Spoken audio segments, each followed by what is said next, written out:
اب اس میں جو خاص بات جو میں ابتدا میں بھی بیان کر رہا تھا، میں چاہتا ہوں اس پہ ذرا سا آپ تھوڑا سا کلام فرمائیے کہ وہ جو آپ پہ خاص نظر کرم حضرت قطب الدین اوشی بختیار کاکی رحمۃ اللہ علیہ، جو آپ کے پیر اور آپ کے دادا پیر حضرت خواجہ معین الدین چشتی رحمۃ اللہ علیہ، نائب رسول فی الہند، ذرا اس بارے میں بتائیے وہ معاملات کیا ہوئے؟ کیا یعنی ایک ہوتا ہے نا کہ نظر پڑی اور اٹھا لیا، چوز کر لیا، جو چوز کیا تھا خواجہ بختیار کاکی رحمۃ اللہ علیہ نے، وہ کیا ہوا؟ بسم اللہ الرحمن الرحیم۔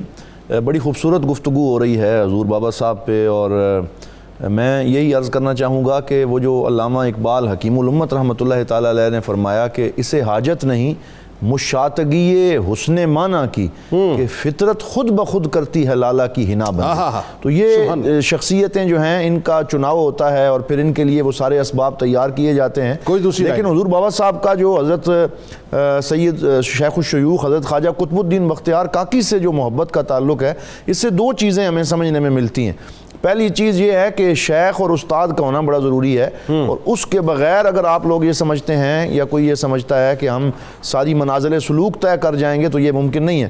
آج کل بہت سارے لوگ جو ہیں وہ استاد کو اور شیخ کو کوئی اہمیت نہیں دیتے، کہتے ہیں ہم خود ہی سارا کچھ کر لیں گے۔ تو یہ کہا جاتا ہے کہ من لا شیخ لہ فشیخہ الشیطان، کہ جس کا کوئی استاد نہ ہو پھر وہ شیطان کے شکنجے میں پھنس جاتا ہے۔ تو ہم یہ دیکھتے ہیں کہ آپ ملتان تشریف لاتے ہیں، وہاں حضرت خواجہ مولانا منہاج الدین ترمذی رحمۃ اللہ تعالیٰ علیہ کے نام سے منسوب بڑی مسجد تھی جس کے ساتھ مدرسہ بھی تھا۔ تو آپ نے حصول علم کے لیے وہاں داخلہ لے لیا، وہاں کتابیں پڑھنا شروع کر دیں، وہاں محنت اور مجاہدہ شروع کیا۔ النافع پڑھ رہے تھے؟ جی، کتاب النافع پڑھ رہے تھے، اور یہ اس دور کی بڑی مشہور کتاب تھی علوم دینیہ کی۔ تو جب وہ کتاب النافع پڑھ رہے تھے تو اس وقت ان کی قسمت نے بیدار ہونا تھا کہ حضرت خواجہ قطب الدین بختیار کاکی اوشی آپ تشریف لے آئے، اور آپ نے دیکھا کہ طالب علم ہے اور نافع پڑھنے میں منہمک ہے۔ تو آپ نے پوچھا کہ عزیزم کیا پڑھ رہے ہو؟ تو عرض کیا، پہلے نظر ڈالی تو دیکھا کہ یہ تو کوئی بہت بڑی ہستی ہیں، تو عرض کیا کہ میں النافع پڑھ رہا ہوں۔ تو کہا اس سے تمہیں کیا نفع ملے گا؟ تو اب ان کا جواب سنیں۔ تو عرض کیا حضور اس سے نفع نہیں ملے گا، مجھے نفع آپ کی نگاہ سے ملے گا، مجھے آپ کے فیض سے اور آپ کی تربیت سے نفع ملے گا۔ اتنا ان کا جواب پسند آیا، بس قبولیت کے کچھ لمحے ہوتے ہیں، اٹھا کے سینے سے لگایا، بیعت کیا، قبولیت کی نظر ڈالی۔ لیکن ساتھ کیا فرمایا حضرت خواجہ قطب الدین بختیار کاکی نے؟ فرمایا کہ یہ آپ کی بات اور محبت اپنی جگہ، لیکن حصول علم ضروری ہے۔ یہ یعنی شیخ کی طرف سے تربیت ہوئی۔ میرا خیال ہے اس میں دو باتیں بڑی اہم، ایک تو یہ کہ اس وقت وہ ذرا وہ بات بھی مکمل ہو جائے کہ اس میں پھر حضرت قطب الدین اوشی بختیار کاکی رحمۃ اللہ نے یہ بھی فرمایا کہ میں یہاں پر بہاؤالدین زکریا ملتانی رحمۃ اللہ علیہ کے مہمان بنا ہوا ہوں، میرے پاس آنا ضرور، پھر یہ ملنے کے لیے گئے تھے۔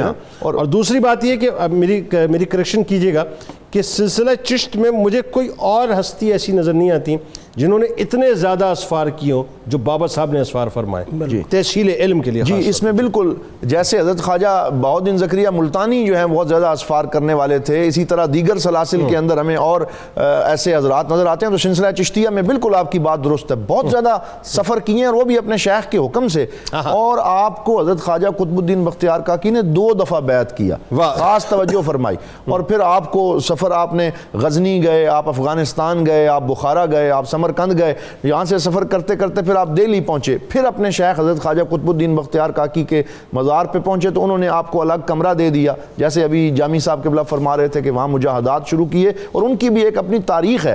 اور مجاہدات کیوں نہ کرتے ان کے اپنے شیخ حضرت خواجہ قطب الدین بختیار کاکی کو کاکی اسی لیے کہا جاتا ہے کہ وہ لکڑ کی ایک روٹی نما لکڑ اپنے پاس جیب میں رکھتے تھے، جب ہی نفس کھانے کی طرف مائل کرتا تو وہ کہتے یہ کھاؤ یہ کھاؤ۔ مطلب یہ ہے کہ وہ اپنے آپ کو ریاضت اور چلے کے اوپر مائل کرتے تھے، اور یہی پھر تربیت اپنے۔